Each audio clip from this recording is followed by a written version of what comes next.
Hey guys, Brian delivers you the goods here. I'm returning to you again for a list of worst movies of 2020 so far video. Sorry about my last video. Uh this is called the worst movies of 2020 so far video. I think it's gonna be part 2, I believe. I gotta see if I did one earlier this year. But I'm gonna discuss from 9 to 1 which movies are the worst and let you know my thoughts on it. So let's dive into this video. Starting at number 9, we have The Tax Collector. Now I got to watch this for the whole thing. I got to watch. It was like 90 minutes. It had Shia LaBeouf in it and another actor in it. But I don't want to spoil what happens in the movie, but this movie was just a letdown. I thought it'd be something more interesting with more action scenes and more more of an interesting plot, but it was just crap. It was not really that good. So I gave it like a 5.5 out of 10 when I reviewed it a few months ago, or at least over a month ago, I meant to say. Because this came out August 7th everywhere. And I just did not like this movie, unfortunately. I was hoping it'd be something interesting, but no, it was a disappointment. And at number 9, we have The Tax Collector, which does feature Shia LaBeouf in it as a Reaper in the movie. And there's another actor that plays his friend in the movie. And then you see a lot of people die in the movie, which is pretty sick, but it's just the storyline and how the movie's playing out is what didn't succeed and execute very well. That's what my problem was with the movie, that it didn't execute very well. Number 8, we have The Grudge. Now, I saw this movie earlier this year, and I was just like, ugh, this is crap. This is just a bunch of bullshit. They tried remaking the Grudge movie to their own liking, and it did not do so well. It was just a disappointment. You got, the guy who played Harold in the Harold and Kumar was in this movie, but if you've already watched it, you know that he doesn't last very long. Might have spoiled a little bit of it. If you haven't seen the movie, then I'm sorry that I spoiled it a little bit. There's just The Grudge was just crap. I just did not like it. It was just a bad movie, and I do not want to see it again. And at number 8, we have The Grudge. At number 7, we have Brahms the Boy 2. Now, this one was bad. Bad storyline. Katie Holmes plays in this movie. Saw it earlier this year before coronavirus came and fucked things up.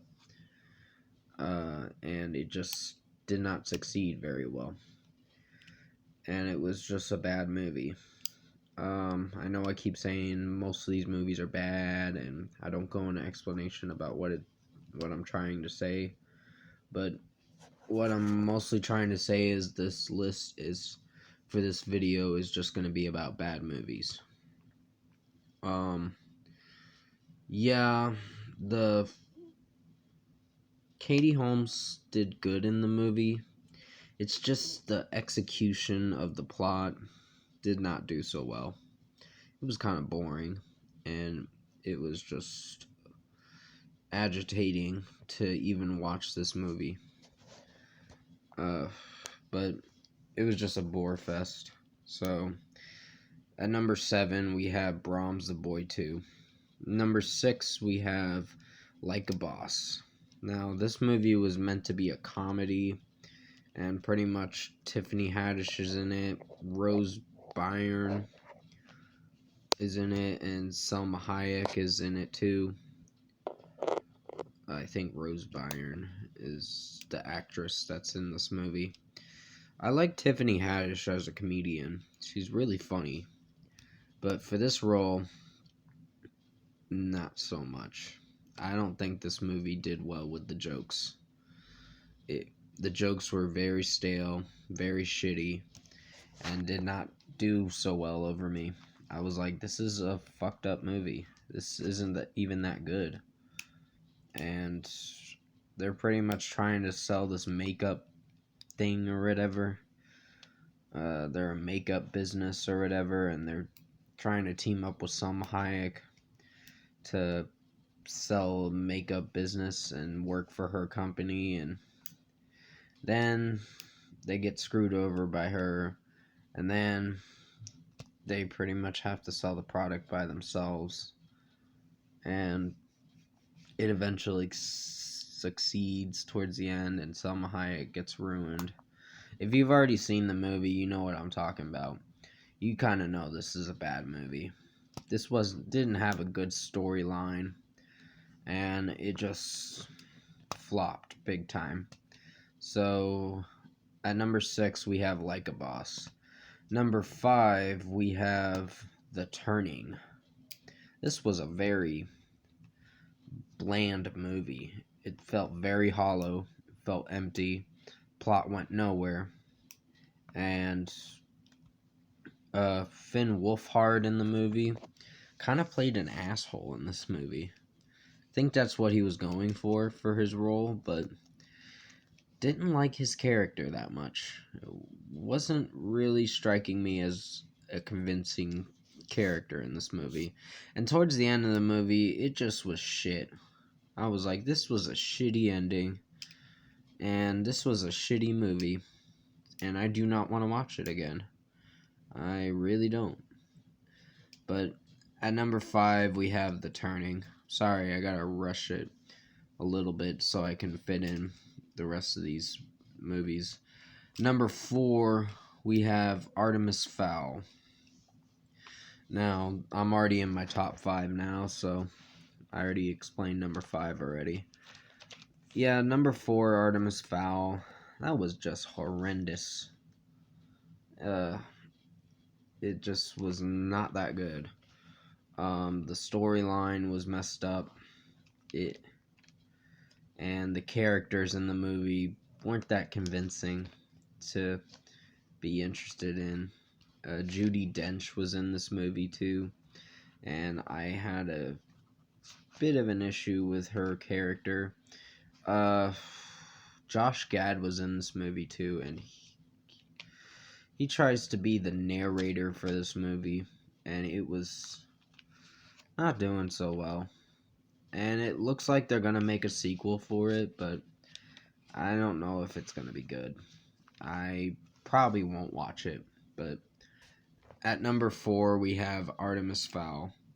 Number 3 we have Fantasy Island. Now, this movie was just it was just horrible, and I did not like this movie. Pretty much it's about living your dream island fantasy or whatever, and one girl tries to get revenge on a high school bully, on a bully that bullied her in her past in high school, and another one wants to dream of having a family, and another one wants to dream of falling in love and partying too. And a few others as well. But yeah, this movie was just horrible, and I don't want to see it again because I hated this movie. They have it on DVD now, but I wouldn't recommend buying it. I would rather rent it so you don't have to pay so much money for the movie. But Yeah, at number 3 we have Fantasy Island. Number 2, before the last one I mentioned, is Doolittle. This starred Robert Downey Jr. in it, and this was horrible. He had this weird ass voice that he was talking in, and it was just horrendous. And just the plot itself was shitty. The whole movie executing very well with the characters was really bad too. So I did not like this movie. I really hated it. But at number 2 we have Doolittle. I'm just speeding up this process for the video so I can reveal my number 1 pick. And at number 1 is a new movie that came out a few days ago, but I didn't watch it because I didn't want to. Is Cuties. This is the worst movie of the fucking year. And it's about this 11-year-old why did I say gold? I'm sorry. 11-year-old girl named Amy who explores her femininity or whatever. Femininity, if I'm saying it right, and joins this dance group called the Cuties, and pretty much they start twerking and all that crap, and they're 11 years fucking old, and I'm like, this is gross. Who in their right fucking mind would make such a pedophilic movie? A child pornography kind of movie. That's horrible. And this was the worst fucking movie idea to ever come to fruition and ever come to life. So, to the director, fuck you. You are just a sick mofo. So, yeah, number 1, it's Cuties. That's going to be it for the worst movies of 2020 so far video. Comment below and let me know what your worst movies of 2020 so far are. And if you like this worst movies of 2020 so far video, comment below and let me know your thoughts on it. Tap a like on this video if you liked it. Subscribe to my channel if you can to support the channel. Sorry for making this video very long. I was trying to fit the whole list in. But I already ranted about Cuties yesterday in my other 2 videos. So, yeah, Cuties was the worst movie of 2020. It probably will be the number 1 pick for the end of the year list. So, I'm not going to do any more so far videos because the end of the year list videos are coming up very soon. So definitely stay tuned for that. I will return to you for the Dune trailer review in a little bit. Probably around 2 or 3 o'clock. But anyways, I hope you enjoyed this worst movies of 2020 so far video, even though they were the worst movies of 2020. Stay safe, take care, and I'll see you in my next video.